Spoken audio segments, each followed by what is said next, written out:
Assalamualaikum warahmatullahi wabarakatuh. Kembali lagi di channel Radio Horor. Untuk kisah kali ini ada sebuah cerita yang diambil dari Twitter, dari tulisannya @ahmadawesyome. Dan untuk kisah yang akan saya bawakan kali ini, sebuah kisah yang berjudul Cilaka. Dan sebelum kita lanjut ke ceritanya, tekan dulu tombol like video ini dan jangan lupa tekan juga tombol subscribe channel ini. Nyalakan juga lonceng notifikasinya agar tidak ketinggalan cerita-cerita lainnya dari channel ini. Dan buat teman-teman yang pengen berbelanja-belanja, nanti silakan saja klik etalase yang ada di pojok kiri bawah, atau teman-teman bisa kunjungi link pembelian yang ada di kolom deskripsi.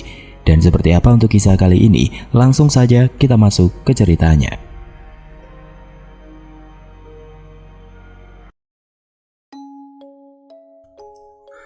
Sebelum saya menulis cerita ini, saya hanya ingin menulis dari sudut pandang apa yang saya rasakan, apa yang saya lihat dan apa yang saya dengar dari beberapa sumber, termasuk teman-teman terdekat almarhum. Saya juga berharap semoga amal dan ibadah almarhum diterima di sisinya. Silakan teman-teman yang membaca berasumsi sendiri. Tujuan saya menceritakan ini hanya ingin berbagi pengalaman dan cerita agar selalu berdoa dengan apa yang Anda yakini. Meskipun Anda ateis, selalu jaga kesehatan dan keamanan. Tahun 2017, saya mulai masuk di salah satu kampus kesehatan di Kabupaten Bone, di Sulawesi Selatan. Saya mengambil jurusan keperawatan yang notabene didominasi oleh perempuan. Jadi sangat mudah untuk mengenal dan akrab satu sama lain dengan antara sesama mahasiswa laki-laki. Sebut saja nama teman saya Ipul. Kami berkenalan saat PMB dan juga kebetulan satu kelas. Saya dan Ipul berbeda. Saya adalah mahasiswa yang lumayan aktif dalam proses pembelajaran dan juga ikut organisasi. Sedangkan Ipul lebih pasif, jarang ikut dalam kegiatan kampus. Dia hanya datang ke kampus ketika ada mata kuliah atau kegiatan yang benar-benar harus diikuti oleh mahasiswa baru. Selebihnya dan setelah itu, entah kemana dia menghabiskan waktu di luar. Ipul pernah sekali ikut dalam pentas drama untuk ramah tamah senior yang akan diwisuda. Tapi dia hanya dipaksa dan dibujuk oleh sahabatnya, sebut saja Ian, yang juga teman saya, dan kami bertiga satu kelas. Saya dan Ipul tidak terlalu akrab, baik itu di luar proses pembelajaran maupun saat di pembelajaran dimulai. Entah, saya juga tidak mengerti. Mungkin karena kepribadian atau pola pikir kami yang berbeda. Saya tidak pernah minum minuman beralkohol. Saya juga bukan perokok, kecuali benar-benar sangat stres. Terkadang saya merokok satu batang untuk tenang, lalu mencari solusi untuk masalah saya. Berbeda dengan Ipul yang sangat aktif merokok, terkadang juga dia minum. Jika ada beberapa teman yang mengajaknya, hal itu membuat dia akrab dan disukai dengan senior di kampus. Dia juga sering menghabiskan waktu dengan senior di malam hari di depan kampus. Di kelas kami jarang berbicara dan bercanda satu sama lain. Seperti ada penghalang atau batasan. Terkadang dia bercanda dengan berbicara bahasa Bugis yang membuat saya terkadang tidak mengerti. Terkadang saya juga membuat jokes yang tentu saja tidak membuatnya tertawa. Antara awal tahun 2018 atau akhir tahun, saya ingat kami pernah bercekcok atau berdebat. Saat itu ketua tingkat bertanya di grup kelas kami, ingin memasukkan dosen atau tidak, mengingat saat itu menjelang akhir semester. Saya mengusulkan agar menghabisi jadwal perkuliahan agar bisa fokus dengan ujian, tetapi Ipul dan sahabatnya Ian beserta ketua tingkat, sebut saja namanya Ardi, tidak setuju. Kami berdebat di grup. Mereka mengatakan akan mengeroyok saya dan sangat membenci saya, sedangkan saya hanya mencoba membuat mereka mengerti. Besoknya saya bertemu dengan Ardi yang satu ruangan di mata kuliah bahasa Inggris. Ardi menarik saya keluar dengan mata merah dan rasa amarah yang ditahan dengan kepalan tangan. Di luar ruangan, dia mendorong saya. Saya terpancing, berbalik dengan kesal. Tetapi teman-teman kelas yang perempuan melarang saya merespon dan melawan. Salah seorang teman saya berbisik, "Kak Ahmad, jangan melawan, dia itu mabuk." Pada saat itu masih jam 9 pagi, saya akhirnya mengabaikan Ardi dan masuk ke kelas. Sejak saat itu saya tidak pernah berbicara dengan Ardi. Bahkan dari situ, hubungan saya dan Ipul juga menjadi tidak bagus. Kami tidak pernah bertegur sapa dimanapun, bahkan berbicara saat pembelajaran berlangsung pun kami saling membuang wajah. Setelah seminggu lebih, hubungan kami akhirnya kembali membaik, dibantu oleh semua teman kelas. 2019 kami kembali keluar praktek di rumah sakit. Sekali lagi kami praktek. Dalam tim praktek kali ini saya tidak bersama dengan Ipul, walaupun sebelumnya pernah satu kali. Saya tidak pernah bertemu dengan Ipul, baik itu jeda libur praktek maupun saat praktek. Bahkan kami tidak pernah sama-sama mengerjakan tugas. Setelah melewati 1 minggu, teman-teman bercerita kalau Ipul sakit. Dia terpaksa tidak ikut praktek selama 1 minggu ke depan. Suatu waktu saya libur dinas. Saya tinggal dan bermalam di asrama depan rumah sakit. Saya dan teman saya ingin menjenguk Ipul yang ternyata masuk rumah sakit sejak 3 hari yang lalu. Saat itu jam 12 malam. Saya masuk rumah sakit dengan teman saya menuju bangsal tempat dirawatnya Ipul. Ian menemani Ipul. Tidak ada keluarganya sama sekali, baik itu ayah maupun ibunya. Alasannya karena rumah Ipul jauh. Ipul juga sudah dipersilakan untuk pulang besoknya oleh dokter. Yang aneh, wajah Ipul pucat, bibir pecah-pecah, dan sering mengeluh sakit tenggorokan. "Bagian mana yang sakit, bro?" Saya bertanya. "Ini saja, saya susah menelan makanan," jawabnya sambil menyentuh tenggorokannya. Saat itu kami masih bercanda dengan dia. "Memang ini alasan saja tidak mau dinas, tidak ada penyakitnya, dokter yang bilang," kata Ian yang ada di sampingnya. "Ini tenggorokanku sakit." Ipul terus menyentuh tenggorokannya. Saat itu fisik Ipul masih kuat, dia bahkan mengambilkan kami kue yang ada di ujung ruangan dan mempersilahkan kami untuk makan. Setelah beberapa menit saya pamit dengan Ipul dan Ian yang terus tertawa dan menghibur satu sama lain. Tanpa saya sadari itu terakhir kali saya berbicara dengan Ipul dan terakhir melihat dia tertawa. Beberapa minggu berlalu praktek berakhir, kami akhirnya kembali ke kampus dan merespon askep hasil dari praktek di rumah sakit sembari memulai proses pembelajaran. Tiba-tiba teman-teman di kelas mulai ribut berbicara tentang keadaan Ipul. Ipul sempat menyelesaikan prakteknya, akan tetapi dia harus bolak-balik rumah sakit. Sedangkan dokter yang menanganinya menyarankan agar Ipul pulang ke rumah dan sebaiknya berobat bugis. Saya lahir di kota yang jauh dari hal berbau mistis, ditambah keluarga yang religius. Jadi saya tidak terlalu mengerti tentang hal-hal mistis, apalagi dalam budaya Bugis. Setahu saya berobat Bugis biasa dimaksudkan berobat kepada sandro atau dukun. Mendengar dari Ian yang sudah sering berkunjung ke rumah Ipul, katanya kondisi Ipul tiap hari makin parah. Bahkan terakhir dia melihat Ipul di rumahnya beberapa hari yang lalu. Ipul sudah terbaring lemas, tidak bisa bergerak. Semua aktivitas dibantu oleh ibu dan neneknya. Ipul bahkan tidak bisa makan. Setiap ada makanan yang masuk, dia selalu memuntahkannya. Ian bercerita, Ipul sudah sering berobat dengan sandro, tetapi tidak ada yang mampu, malah semakin parah. Semua dukun di daerah sekitar sampai yang dari luar kota datang ke rumah Ipul, namun tidak ada yang berubah. Dukun terakhir yang mencoba mengobati Ipul mengatakan Ipul terkena guna-guna dari orang terdekatnya. Ian menceritakan semuanya kepada kami di dalam kelas saat jam istirahat. Matanya berkaca-kaca, suaranya agak sedikit pelan, terdengar seperti menahan kesedihan. Ian juga sering ditelepon oleh ibunya Ipul untuk datang ke rumahnya. Setelah itu kami berinisiatif untuk sama-sama berangkat ke rumah Ipul. Esok hari ada juga yang langsung berangkat. Saat itu saya tidak bawa kendaraan ke kampus, dan pulang pun juga saya harus ikut dengan teman, jadi lebih baik saya ke rumah Ipul di esok hari. Tetapi saat teman-teman yang lain pulang dari rumah Ipul, mereka singgah di depan kampus dan mengatakan kalau keadaannya sudah parah.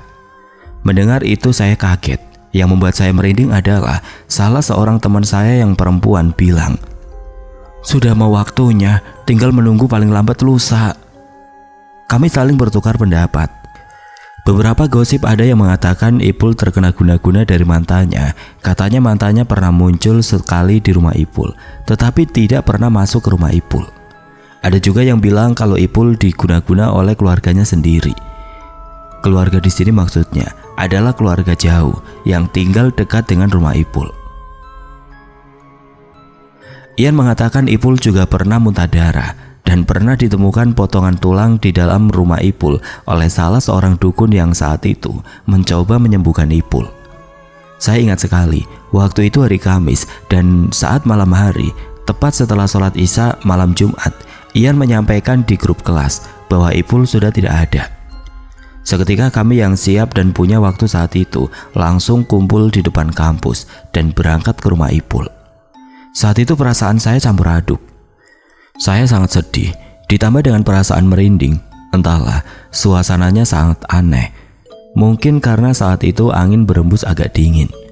Kami berangkat menuju rumah Ipul, beberapa kendaraan yang semuanya dikendari oleh laki-laki, para senior kampus, dan kami teman-teman angkatan Ipul.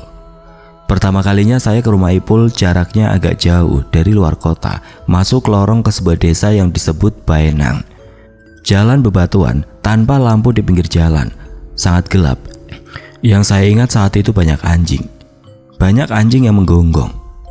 Akhirnya kami sampai di rumah Ipul. Tidak cukup sulit untuk menemukan rumahnya.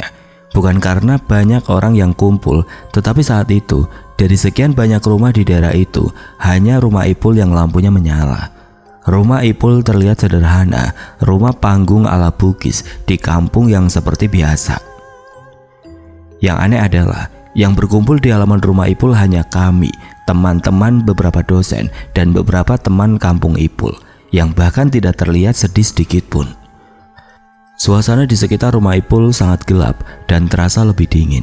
Ditambah suara anjing yang terus menggonggong, membuat perasaan saya sangat tidak enak. Saya bukan orang yang peka dengan hal mistis, tetapi saat itu rasanya benar-benar tidak bikin nyaman. Kami disambut oleh keluarga Ipul, om dan adiknya yang sesekali menangis. Saya menaiki tangga dan masuk ke dalam ruang tamu. Terlihat beberapa orang menangis di samping Ipul yang terbaring, tertutup selimut disertai kelambu putih yang mengelilingi kasur Ipul. Ibunya terus menangis, sembari sesekali menenangkan anaknya. Adik Ipul yang perempuan di belakangnya, ada neneknya dan beberapa kerabat terdekat Ipul. Saya masuk ke dalam kelambu dengan Ian dan beberapa teman kelas. Pelan-pelan kami membuka selimut melihat Ipul. Saya menangis. Beberapa teman saya ada yang berteriak. Saat itu kami tidak berkata apa-apa. Ian kemudian pelan-pelan menutup kembali wajah Ipul yang terlihat pucat. Ipul terlihat sangat kurus, sangat berbeda dengan Ipul yang terakhir kali saya temui. Saya lalu keluar dari kelambu, mengambil Al-Quran dan membacakannya beberapa surat. Di sudut ruangan ada dupa yang sengaja dibakar oleh keluarga Ipul. Di samping kepala juga ada sebuah piring yang diisi dengan nasi yang banyak. Kata beberapa teman-teman itu bekal Ipul. Beberapa menit kemudian teman-teman kampung Ipul masuk dan duduk di ruang tamu. Mereka tidak terlihat sedih sedikit pun, bahkan mereka sempat bercanda dengan satu sama lain. Sedangkan saya dan beberapa teman-teman memutuskan untuk pulang dan kembali esok hari saat Ipul dimakamkan. Setelah sholat Jumat, kami berkumpul kembali di rumah Ipul. Suasana rumah Ipul sangat sesak, ada banyak teman-teman SMA Ipul yang datang. Guru dosen termasuk mahasiswa dan mahasiswi dari kampus saya yang mengenal Ipul. Rupanya saat itu Ipul belum dimandikan dan disolati. Jasad Ipul masih ada di tempat dan posisi yang sama saat saya terakhir melihatnya. Saya melihat sekeliling rumah Ipul, ada beberapa foto Ipul dengan dua orang laki-laki dan foto keluarga pada umumnya. Tidak ada yang aneh. Keluarga akhirnya menginstruksikan agar jasad Ipul dimandikan. Nenek dan adik Ipul mengambil dan membawa ember berisi air, lalu menyimpan di sudut ruang tamu. Para tamu bergeser. Ada yang keluar dari ruangan karena tidak ada tempat. Awalnya saya kira jasad Ipul akan dimandikan di belakang, di kamar mandi. Ternyata tidak. Entah dengan alasan apa saya juga tidak mengerti. Jasad Ipul akan dimandikan di ruang tamu. Nenek Ipul mengatakan imam akan segera datang. Beberapa keluarga dekat seperti sepupu, om dan kerabat dekat mengambil posisi. Mereka jongkok, sejajar. Jasad Ipul lalu diangkat. Jasad Ipul dibaringkan di atas paha sepupu, om dan kerabat dekatnya. Beberapa orang mengambil kain putih membentangkan menutup area tempat Ipul dimandikan. Meskipun terdapat kain, tetapi orang-orang masih bisa melihat jasad Ipul melalui sela-sela kain. Saya dan beberapa teman-teman dari kampus memegang kain, mencoba memberikan area privasi di tempat yang seharusnya, di ruang tamu, di hadapan semua orang-orang yang mengenalnya. Berkali-kali saya bertanya dalam hati dan ingin berteriak agar lebih baik dilakukan di tempat tertutup. Tetapi saya berpikir, orang bodoh mana yang mau melakukan hal seperti itu? Teman saya ada tiba-tiba bersin. Sontak ibu-ibu yang mendengar dan melihat teman saya panik. Mereka langsung meminta bantal dan memukul pundak teman saya. Teman saya merespon dengan rasa ketakutan dan panik. Jasad Ipul perlahan dimandikan bergantian oleh keluarganya. Air membasahi lantai, sabun dioleskan ke seluruh tubuh Ipul. Beberapa orang berteriak histeris melihat Ipul, dan sisanya merasa kasihan melihat tubuh Ipul yang sudah terbujur kaku. Tubuhnya yang dulu berisi sekarang terlihat sangat kurus, kering. Saya sangat tidak tega melihatnya. Yang membuat saya jengkel saat itu, ada orang-orang yang ingin melihat jasad Ipul dimandikan. Ada yang memaksa masuk ke dalam rumah, ada juga yang ingin melihat dari sela-sela kain. Setelah diselimuti kain kafan, jasad Ipul disolati imam yang baru datang. Kemudian kami teman-teman Ipul mengangkat jenazah Ipul, membawanya ke dalam ambulan, lalu dikuburkan di tempat yang tidak jauh dari rumahnya. Selesai pemakaman, kami pun pulang dan kembali ke kampus. Beberapa hari berlalu waktu saya dan beberapa teman-teman kumpul di rumah teman saya. Bersama dengan Ian dan Ardi, kami menghabiskan waktu bersama, bermain domino, bernyanyi sambil bermain gitar. Tiba-tiba hujan, kami masuk ke dalam rumah. Saya lupa siapa yang saat itu memulai pembicaraan. Kami mulai membahas Ipul. Satu persatu teman-teman saya mulai menyampaikan ketidaknyamanannya dan kejanggalan saat berada di rumah Ipul. Mulai dari Ipul sakit, sampai hari di mana Ipul dimakamkan. Ternyata bukan saya sendiri yang merasakannya. Dari sinilah pembicaraan kami mulai agak membuat saya sangat kaget sampai merinding. Kata Ian yang sering bolak-balik menjenguk Ipul di rumahnya, Ipul memiliki 2 orang kakak. Kedua kakak Ipul mati dengan tidak wajar, sama seperti Ipul. Secara medis tidak bisa dibuktikan. Gila, saat itu saya benar-benar terkejut. Dan semua kakak Ipul mati dengan umur yang tidak beda jauh dengan Ipul, antara umur 23-19 tahun. Mereka juga tidak ada yang sudah menikah. Ia juga mengatakan kalau dia sangat kesal dengan ibu Ipul. Katanya sebelum kondisi Ipul parah, ia dirawat di rumah kebun, rumah panggung yang menyimpan hasil panen seperti beras, jagung, dan lain-lain. Rumah yang sekedar berdiri untuk tempat singgah tapi tidak layak huni. Ibu Ipul beralasan karena guna-guna yang dikirimkan tidak bisa sampai ke rumah kebun tersebut. Tetapi kata Ian, ekspresi ibu Ipul saat itu biasa-biasa saja, tanpa ada rasa sedih. Padahal saat itu kondisi Ipul mulai memprihatinkan. Ian juga mengatakan saat itu ibu Ipul sudah pasrah. Dia sudah memakai segala cara, memanggil semua dukun, dokter, tapi tidak ada yang berhasil. Sebenarnya guna-guna tersebut katanya ditargetkan kepada Bapak Ipul, tetapi Bapak Ipul dibentengi oleh ilmu yang kuat sehingga hanya kondisi fisiknya saja yang menurun. Waktu malam hari saya melayat ke rumah Ipul. Bapak Ipul terlihat pucat. Katanya dia habis terkena penyakit tipes, suaranya juga habis sehingga saat dia menangis yang keluar hanya air mata. Ardi juga mengatakan kalau segala kebutuhan saat Ipul masih hidup selalu terpenuhi. Di situ juga saya baru sadar, Ipul memang bukan orang kaya, tapi beberapa hal yang dia inginkan selalu terpenuhi, selalu dia dapatkan. HP lama yang cepat terganti, pelek motor Scoopy yang seminggu sekali dia ganti, dan beli yang baru. Ipul juga pernah bilang dia mau beli rumah BTN, dan katanya pernah membeli tanah. Tanpa saya sadari di malam yang saat itu hujan sangat deras, cuaca dingin yang menusuk kulit, saya tanpa sengaja mengatakan, "Tumbal." Seketika lampu rumah teman saya mati. Kami semua terdiam. Saya melihat keadaan di luar yang terlihat sepi di jam 10. Semua lampu rumah mati. Teman saya mengatakan agar jangan terlalu berisik. Apalagi saat itu kematian Ipul belum melewati 40 hari. Beberapa detik kemudian lampu kembali menyala. Kami mulai menyampaikan beberapa opsi yang menimpa Ipul seperti guna-guna dan tumbal. Santet bisa jadi karena perkara tanah.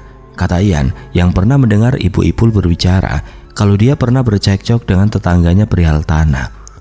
Tetapi ada teman saya yang bilang kalau bisa jadi itu cerita yang dia buat-buat, alibi yang dia siapkan.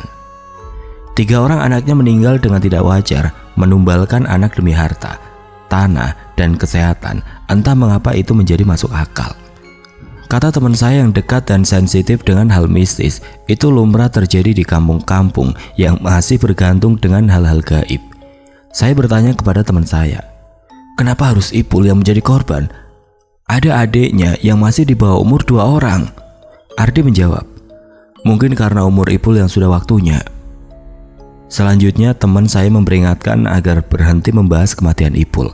Katanya tidak baik, mencari kesialan, sedangkan saya adalah orang dengan rasa ingin tahu yang tinggi. Setelah malam itu kami sepakat untuk tidak lagi membahas Ipul, cukup dengan mendoakannya di sela-sela ibadah yang kami lakukan. Saya pernah menawarkan agar kami semua pergi mencari tahu, tetapi hal tersebut tidak pernah terjadi karena kami takut jangan sampai ada yang menimpa kami. 2 minggu setelah kematian Ipul, nomor WhatsApp-nya aktif dan beberapa teman saya dia menerima chat agar datang ke rumah Ipul, menjenguk ibunya yang jatuh sakit. Teman-teman saya terkejut dan memblok nomor Ipul.